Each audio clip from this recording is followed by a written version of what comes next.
사람의 탐욕은 눈을 가리고 깊은 한은 운명의 실타래를 얽히게 만듭니다. 조선 영조 시절 경상도 진주성 아래 자리 잡은 중림촌. 피로 물든 소문과 감추어진 비극, 그리고 한 여인을 둘러싼 거대한 음모의 막이 오릅니다. 그 서막 속으로 들어가 보시겠습니다. 중림촌의 3대 독자 가문으로 손꼽히던 윤참판댁. 그러나 3년 전 윤참판의 젊은 외아들 윤서진이 의문의 괴질로 세상을 떠나면서 가문은 풍비박산이 났습니다.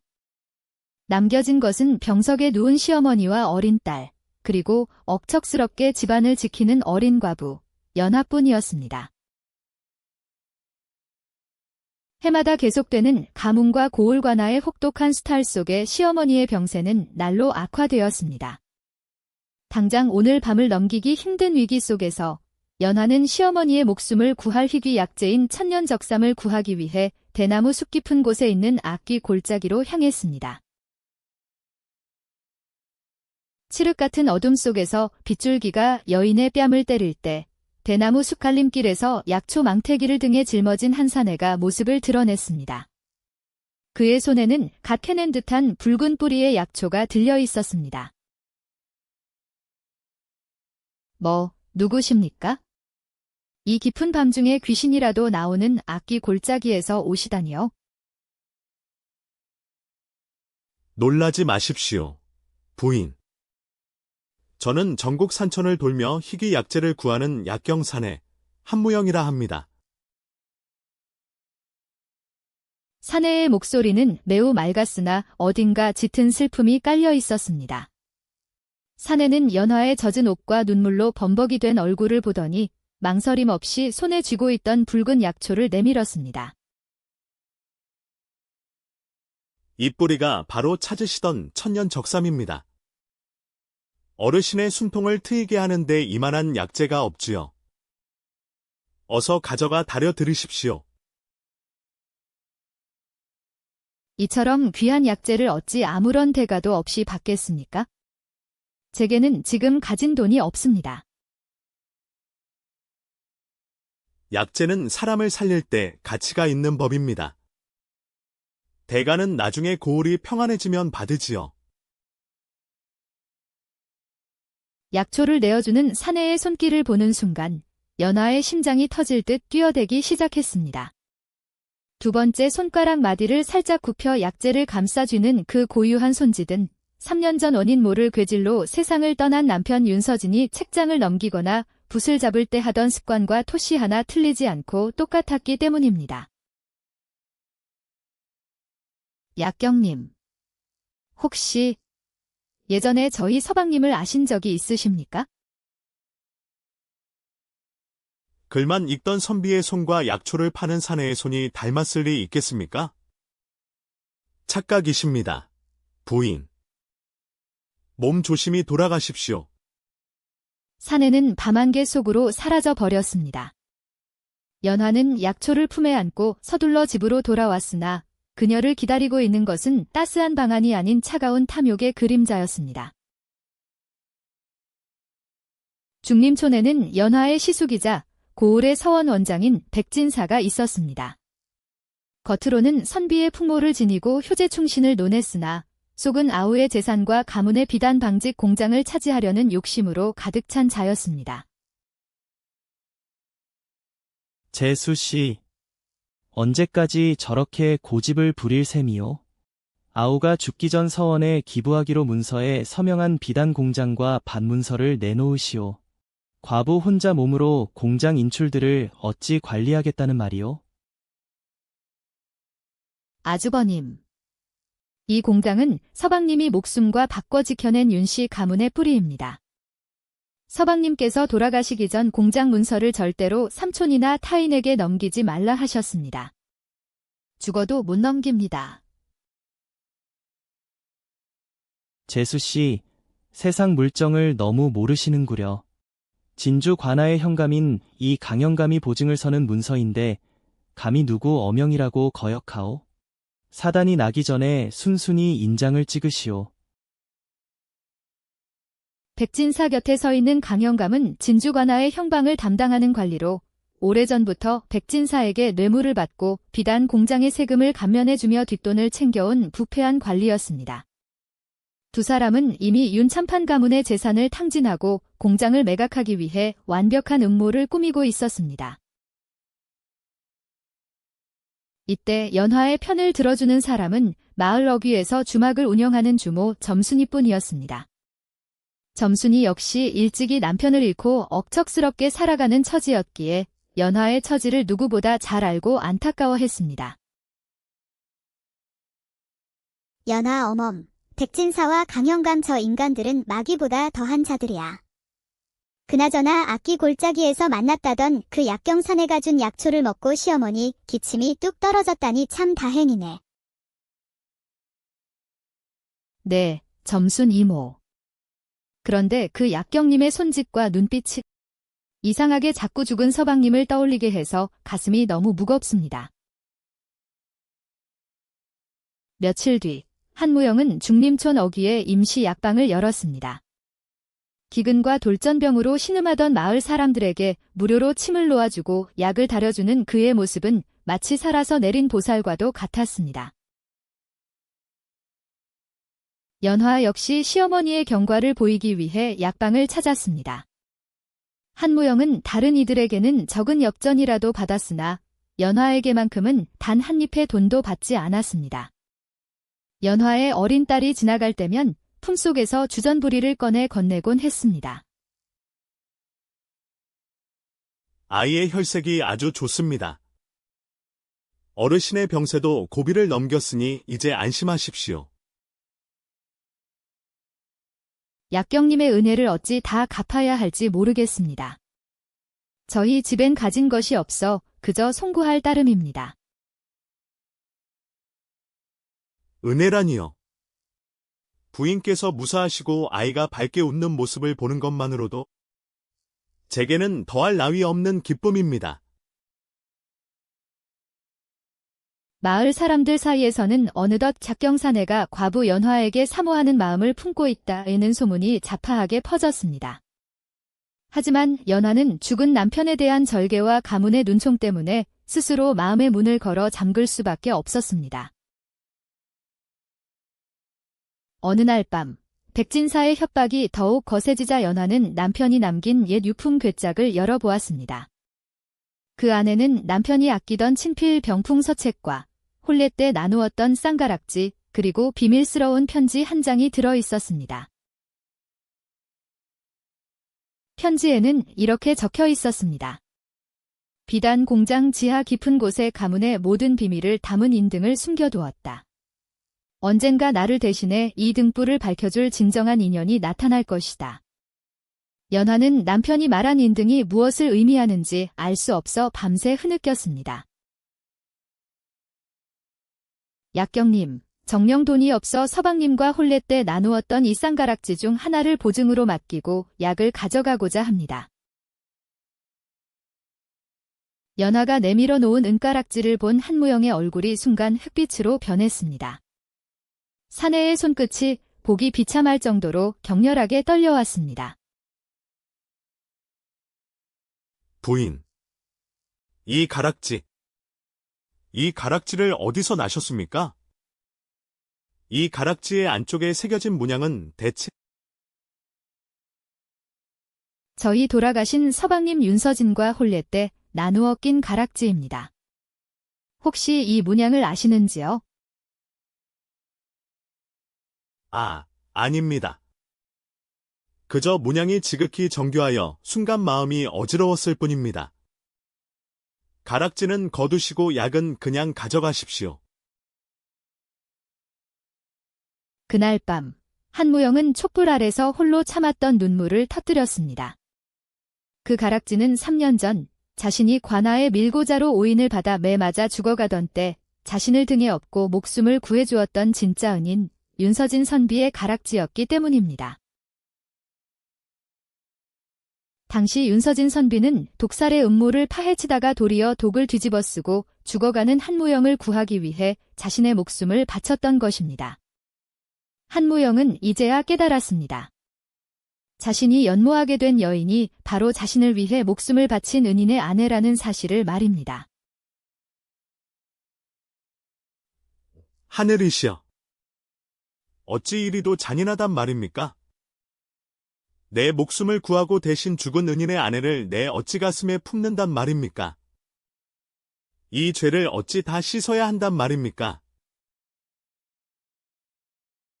죄책감과 사모하는 감정 사이에서 괴로워하던 한무영은 연화를 피하려 했습니다. 그러나 운명은 두 사람을 가만두지 않았습니다. 약재를 구하러 대나무 숲에 올라간 연화는 홀로 서 있는 한무영과 다시 마주쳤습니다. 부인, 몸도 안전하지 않으신데 어찌 홀로 이런 위험한 곳까지 오셨습니까? 약경님의 은혜에 보답하고자 저도 약초를 조금 배워볼까 하고 올랐습니다. 비단실과 밭일에 갈라진 연화의 고운 손을 본 한무영은 자신도 모르게 연고를 꺼내 그녀의 손등에 조심스럽게 발라주었습니다. 두 사람의 손끝이 닿는 순간 거부할 수 없는 뜨거운 감정의 파도가 두 사람을 감싸 안았습니다. 연화는 가슴이 미어지는 듯한 설렘을 느꼈고 한무영은 은인에 대한 죄책감에 몸을 떨었습니다. 죄송합니다. 제가 그만 신뢰를 범했습니다. 해가 지니 이만 내려가 보겠습니다. 부인. 잠시만요. 한지혁은 가슴속 깊은 곳에 봉인해 두었던 단 한마디를 연화의 등 뒤에 내던졌습니다. 부디 몸 강령히 계십시오. 그리고 훗날 대나무 잎에 맑은 이슬이 맺히는 날 다시 부인을 뵐 수 있기를 간절히 소망합니다. 그 짧은 한마디는 연화의 얼어붙은 가슴에 뜨거운 불꽃을 지폈습니다. 하지만 달콤한 설렘도 잠시 비극의 먹구름이 중림촌을 덮쳤습니다. 연화가 비단 공장 문서를 내놓지 않자 백진사와 강영감은 극단적인 악행을 저질렀습니다. 강영감은 관아의 세금 장부를 조작하여 연화의 남편이 생전에 엄청난 양의 관아 비단을 훔쳐 밀매한 것처럼 죄목을 뒤집어 씌웠습니다. 허허, 강영감. 역시 관아의 붓끝은 칼보다 무섭구려. 이만한 죄목이라면 저 과부년이 공장은 커녕 제 목숨도 보존하지 못할 것이오. 걱정 마십시오, 백진사님. 당장 내일 포졸들을 끌고 가서 저 여편네를 옥에 가두고 비단 공장을 몰수하겠습니다. 이튿날 새벽, 포졸들이 연화의 집에 들이닥쳤습니다. 강영감은 조작된 장부를 던지며 연화의 목덜미를 낚아채었습니다.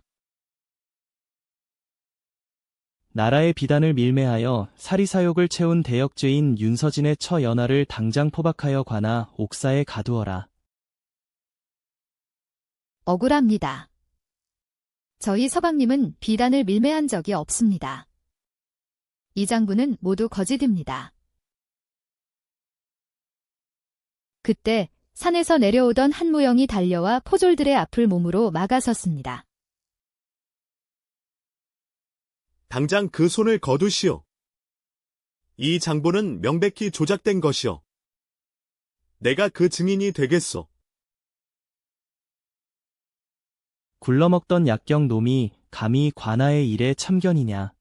내 놈도 저 여편네와 공범이냐. 오라를 받아라. 결국 연하는 억울하게 차가운 감옥에 갇히게 되었습니다.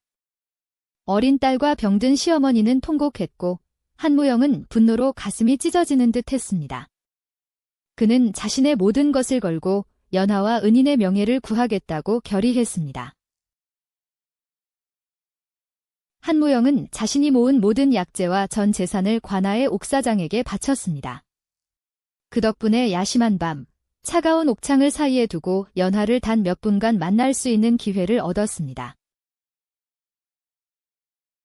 차가운 바닥에 쪼그려 앉아 눈물 흘리던 연하는 창살 밖에서 들려오는 한무영의 목소리에 고개를 들었습니다. 부인. 정신을 차리십시오. 제가 부인을 반드시 여기서 나가게 해드리겠습니다. 약경님, 저 같은 것 때문에 어찌 이런 고초를 겪으십니까? 저는 이제 모든 것을 포기했습니다. 백진사와 강영감의 탐욕을 어찌 막겠습니까? 더 이상 숨길 수 없다고 판단한 한무영은 숨겨두었던 남편과의 비밀을 마침내 털어놓기로 결심했습니다. 부인, 들어주십시오. 제가 오늘 밤 부인께 말씀드려야 할 무거운 진실이 있습니다. 사실, 저는 부인의 돌아가신 서방님이신 윤서진 선비님을 깊이 알고 있습니다. 네. 서방님을 아신다니요? 그게 무슨 말씀이십니까? 3년 전, 저는 억울한 누명을 쓰고 관아의 매를 맞아 죽어가고 있었습니다. 그때 저를 등에 업고 악기 골짜기로 피신시켜 목숨을 구해주신 분이 바로 선비님이셨습니다. 선비님은 저를 구하려다 강영감이 푼 독약에 중독되셨고, 결국 그 여파로 세상을 떠나신 것입니다.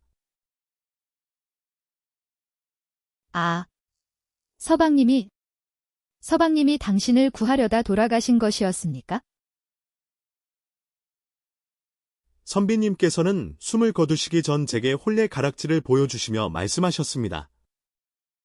내 아내와 아이를 부탁한다. 비단 공장 지하에 묻힌 인등 속에 백진사와 강영감의 비리가 담긴 비단 밀매 진짜 장부가 들어있다라고 하셨습니다. 연하는 비로소 남편이 남긴 편지 속 긴등의 의미를 깨달았습니다. 남편은 자신이 죽은 후에도 아내와 가문을 지켜줄 구원자로 바로 한무영을 선택했던 것이었습니다. 서방님이 당신을 제게 보내신 거였군요. 부인, 선비님의 명예를 세우고 부인을 구하기 위해 저는 목숨을 바칠 것입니다. 옥사를 나온 한무영은 곡괭이를 들고 비단 공장 지하 깊은 곳으로 달려갔습니다. 칠흑 같은 어둠 속에서 땅을 파내려간 지 몇 시간 만에 그곳에서 붉은 비단에 쌓인 인등 한 주가 발견되었습니다. 그 등 속에는 백진사와 강영감이 지난 10년간 나라 비단을 훔치고 주민들을 수탈한 진짜 장부와 기밀 문서가 들어 있었습니다. 다음 날 아침, 연화에 대한 마지막 판결이 열리는 관아 동헌. 백진사와 강영감은 승리감에 도취하여 연화에게 형벌을 내리려 하고 있었습니다. 그때 동헌 문이 부서져라 열리며 암행어사의 마패가 번쩍였습니다. 놀랍게도 약경 사내인 줄로만 알았던 한무영의 정체는 조정에서 비밀리에 경상도 관아의 비단을 조사하기 위해 파견된 암행어사이자 윤서진 선비의 단짝 벗이었습니다. 암행어사 출두야.